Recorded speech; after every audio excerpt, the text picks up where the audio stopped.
All right.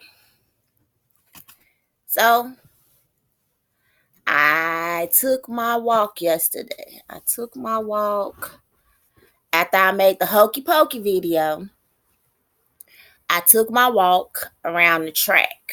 Remember, I was trying to decide if I was or not because it was kind of cold and raining out there. And it got creepy, y'all. I made let's see. Just try to bring that down a little bit. I want you to see my face. I made what was that? Small Town Elites. And on my Small Town Elites video, I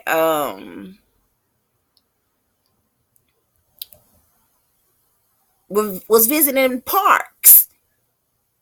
And I was talking about how creepy parks had become. And yesterday, after I made the hokey pokey video, I decided to walk the track. I hadn't walked it in a while. And I hadn't been over that way. So, as the Lord would have it, I walks through there. That's my little raggedy. What's that? Is that a gravestone? They done designed it up like it's some kind of bench. This smack dab in the middle of the park that I walked around the track on yesterday. On top of the other things that I showed you in my Small Town Elites video, I think I'm just going to name this a continuation of Small Town Elites. They done added some new factors to the thing. That's a gravestone. That is somebody's grave at the park. And I heard them, I heard mention about people been laying on certain people's gravestones as if to cipher up some of their spirit or their soul, which, hey, there's a possibility for those things because they were burying a certain man and some chaos got to popping off or something got to going on, war got to breaking out, some kind of confusion got to happening, and the people that was burying the man put the man body on top of Elijah bones. And when that man body touched Elijah bones, that man came back to life. So it's some seriousness to that type kind of stuff. Now, why would you put this woman's tomb? Why would you put? It's supposed to be a bench. It's supposed to be something you just sit on. Why would you want to sit? I wouldn't even want to sit on nothing that looked like that. That is somebody's gravestone. Who wants to sit there?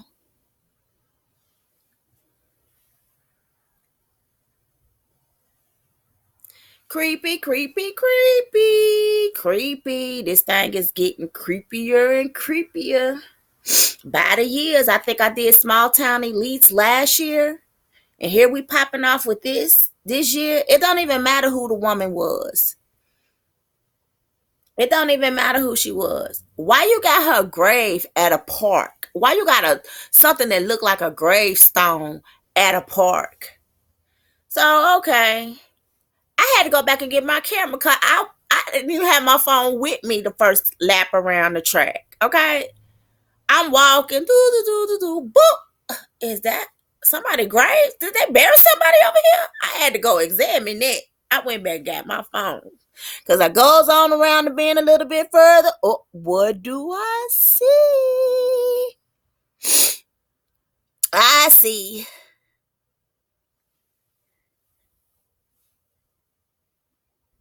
the Bogalusa lumberjack. I've been looking for him. They took him down from where he was because when I was doing Small Town Elites, I had took a ride on my bike up the road a little ways so that I could get a picture of him. They done shrunk them down on this, whatever this is. They always got the rhythm. They always got some rhythm in there somewhere. And these stars on this flag, I really examined this picture. They upside down. They make the Baphomet. These stars are upside down. Is that crazy or what? Most of them, a few of them kind of cock sideways, but most of them, the point is going down on the flag. I bet the teacher instructed them so nicely. Yeah, make sure you put the stars in such a way. That's how witches operate. They be teaching your children.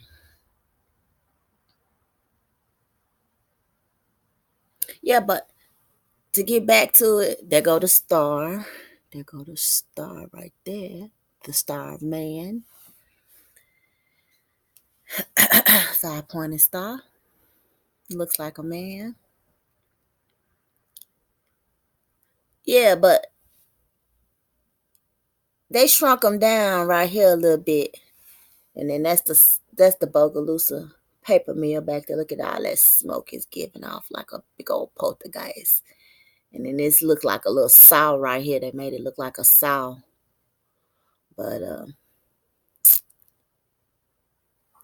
gonna saw us up. Cause I showed you the wall that looks desolate. Like this paper mill is gonna take Bogalusa out. For real. I should go outside and show you these gas lines that they put in on everybody's house that didn't nobody seem to ask for. Oh yeah, making our homes gas chambers for us. And look, I blocked out that sun. Hey, hey, hey, hey. You gonna make our houses gas chambers for us. Or just kill me while I'm in the house laying down. That's what you do. Just kill me dead while I'm laying sleep. Because in these trucks you ain't never seen before. But I keep getting off of this. I keep getting off of this guy. He's a giant. He's a Nephilim. Uh, he lives behind the paper mill. It's been paranormal activity going on behind that paper mill. I showed you in Small Town Elites. That's behind the paper mill down by the complex center. Is I heard a branch crack. And wasn't nobody out there but me. It was the lumberjack man. And so then I went and I looked, something led me, I be being led by the spirit. Something led me to the paranormals that work around here. Uh Page. They got a page on Facebook. I think I'm their friend. Cause they had a thing up here at the library a couple of years ago that I attended. I really checked that out called The Familiars. Something like that. It was good. I like that kind of stuff. I mean, if you've been dealing with demonic spirits all your life and so many things that you couldn't explain, even to the point where people was like, are you on drugs? You do drugs? What's wrong? Because you're dealing with life on a different level than other people. But I'm learning that it's my thing. Okay. Anyway, uh I went and checked out the paranormal page, and sure enough, the first man that ever worked at the Bogalusa paper mill, this lumberjack stands as tall as those trees. Those some pretty tall trees. I tried to show you how tall those trees was, and because my camera went out on me, so I couldn't get any more footage on the matter. But I tried to show you how tall those trees were back there, and that's how tall. That's how tall this guy really is. He is tall as those lumber trees back there. The Bogalusa lumberjack. He's a real spirit. He's the spirit behind Bogalusa. He's a Nephilim. Anyway, the first man that ever worked the paper mill took on that spirit. He was also, and they showed a picture of him. They had a picture of him standing between the lumber trees. And I promise you, where he took that picture at, between the lumber trees, the first man that ever worked the paper mill, also was the man who um, kind of established growing the lumber trees and cutting them down, the lumberjack. Um, he was standing between the lumber trees, and I promise you, where I heard the branch crack at is the same place he took that picture when he was living. So, I mean, it's a lot going on behind the scenes that we don't know anything about.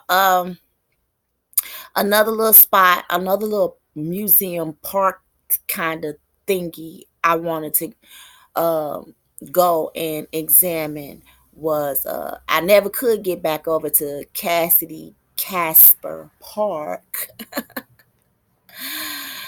Yeah.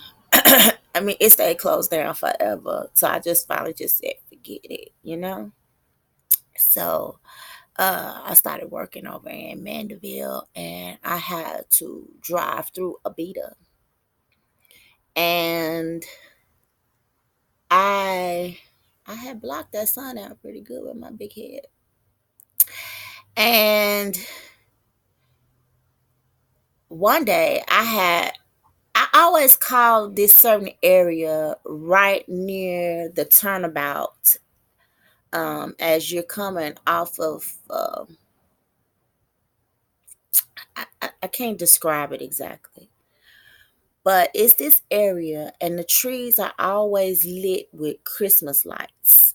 They got Christmas lights wrapped all the way around the trees, and the trees kind of come in together.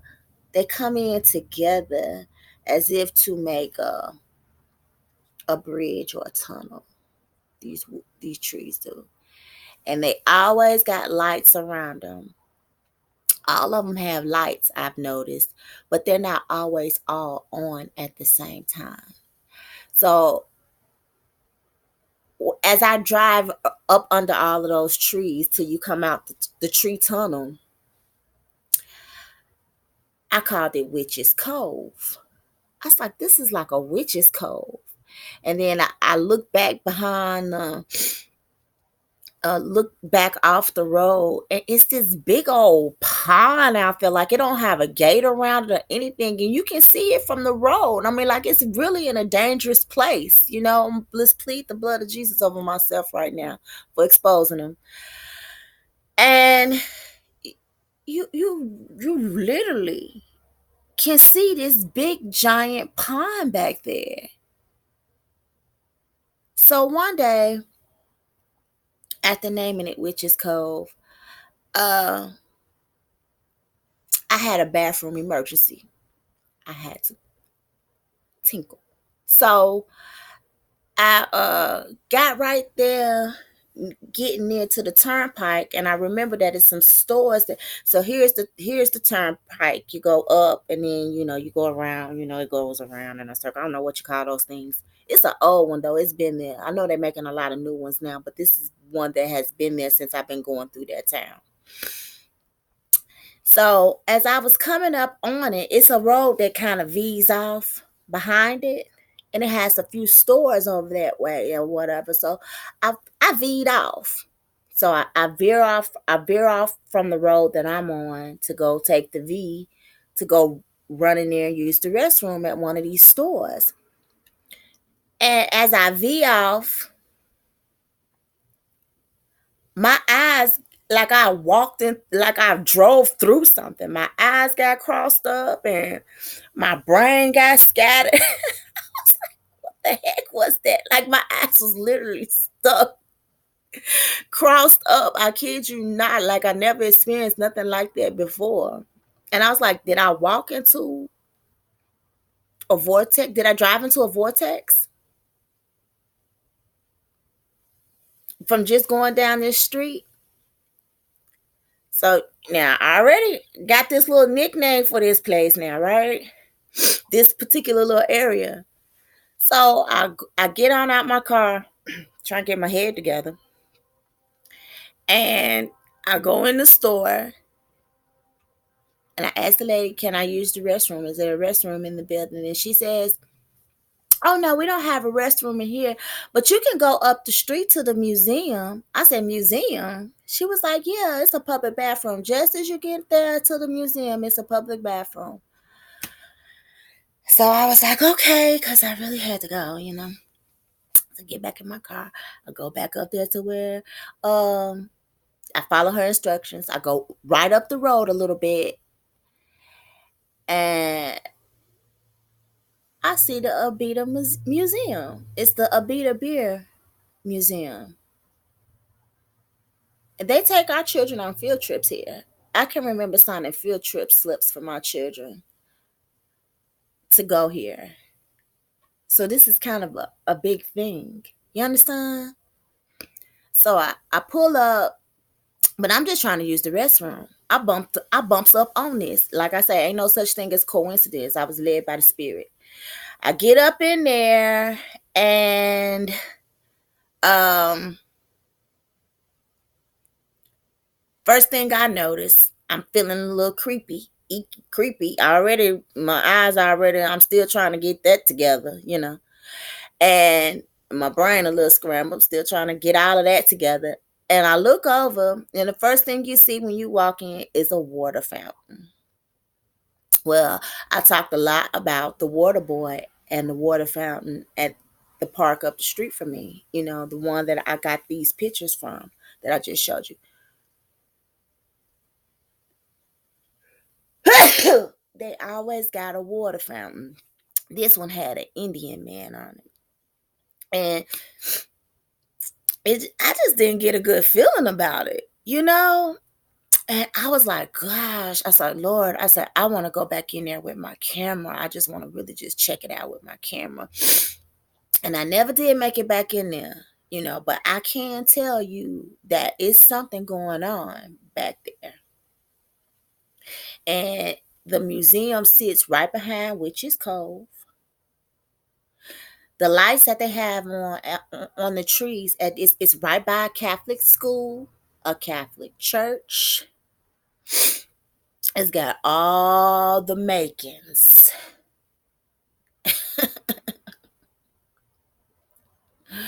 for I don't know what to call it. What's the activity? What do you call the activity? Me going into the vortex. So when I came out a different way than I came in. And I finally was like, Lord, help me get my eyes and things straight. You know, clear me up here. Like what just happened, Father? What just happened?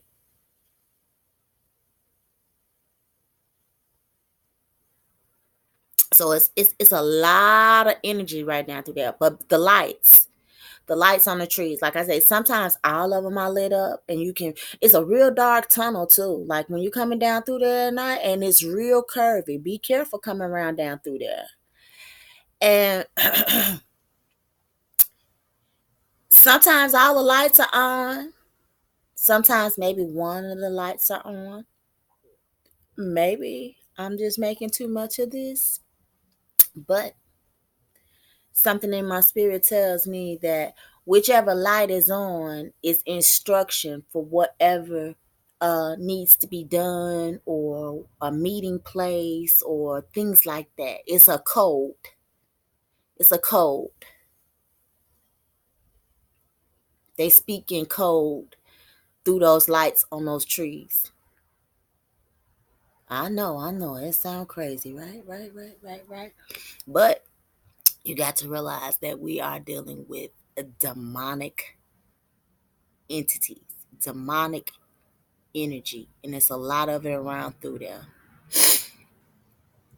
A lot of it. I never walked into, I never ran into a vortex before. I can honestly say that I ran into a vortex. Some people say they feel like they ran into a vortex if they go in Walmart. That's how sensitive they are. They feel like Walmart is a vortex. Yeah, but that's what I wanted to talk about today. I just wanted to talk about what happened when I got to the park and all of the energy that was uh that they had built on top of since the last time I visited the park. So they done stepped up their game. So these parks and these museums, um, part of their portals, how they the one in the Beatty would also, or the one up the street from me, is also a good place. These parks and museums and things are starting to turn into good places for them to port in and out of. Good portal places, good portals. They make themselves some good portals so that they can blend. They also looking to blend bodies to possess. They love to jump in your skin. Uh, be careful. Be careful. Because they make it look so innocent. They make things look so subtle and good, and they're not. They're not. Ain't nothing sweet about these things. Nothing sweet about this energy that they're giving off. It's nothing good. And they only use mankind to serve their purpose. When they get through with you, they're going to throw you away. And you just going to get played like a fool. You don't want to keep working for them. You really don't. You really don't.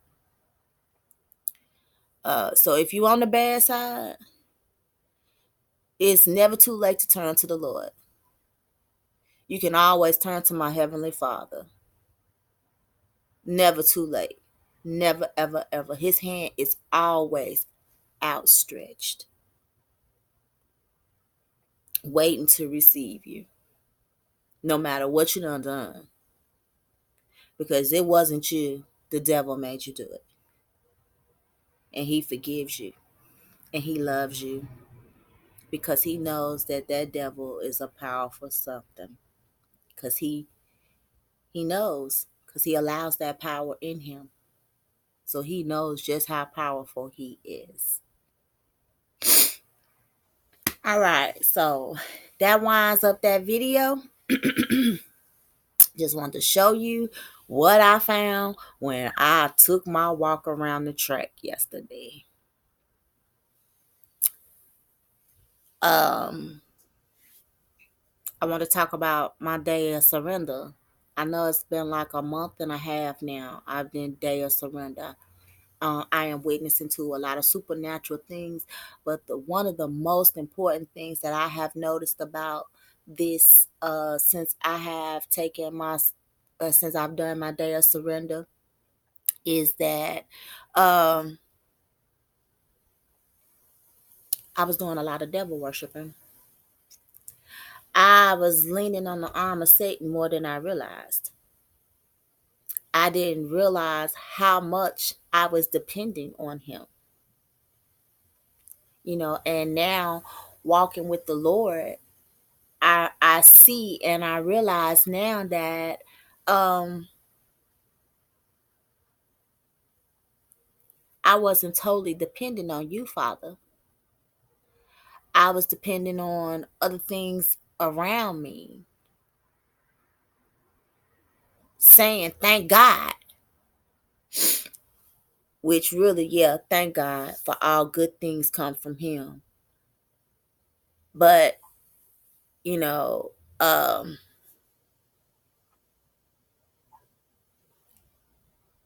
it still wasn't a total dependency on the Father though. It still wasn't a full surrender. It's people that are doing evil and witchcraft and don't know it because they have made it the norm. Um, all I can say is, Try to tighten up your walk with the Father. Try to separate yourself from this world as much as you possibly can. I mean, as much as you possibly can. I mean, that's a job. That's a job to be in the world but not of it. That's a job all within itself. And the sooner you get on the path with it, the better for you, so that you can start getting direction and understanding with these things.